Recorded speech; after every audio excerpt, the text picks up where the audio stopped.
Oggi la voce dei lavoratori, della classe operaia, delle classi popolari, che sono la maggioranza delle persone che vivono in questo paese, è assente nel dibattito pubblico, politico, dei media.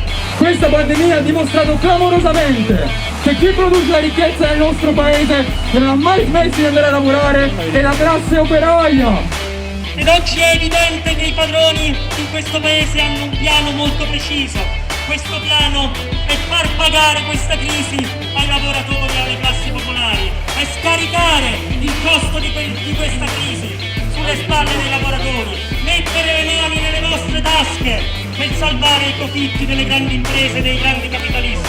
Abbiamo visto che è bastata una telefonata della Confindustria per sostituire il governo Conte con il governo Draghi. Ecco cosa serve Draghi, a condurre politiche ancora più aggressive, aumentando i ritmi di sfruttamento. Altro che governo dei migliori, questo è il governo dei padroni!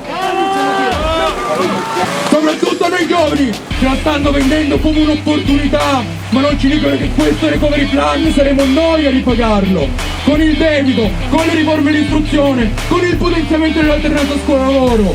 Da questa pandemia potremo uscirne o salvando i profitti dei grandi capitalisti, oppure rovesciando il banco! Non esiste nessuna terza opzione! È necessario unire le lotte in questo paese dei lavoratori, dei disoccupati, dei precari, degli studenti, rispondere colpo su colpo, cari compagni. Un nemico, un fronte, una lotta.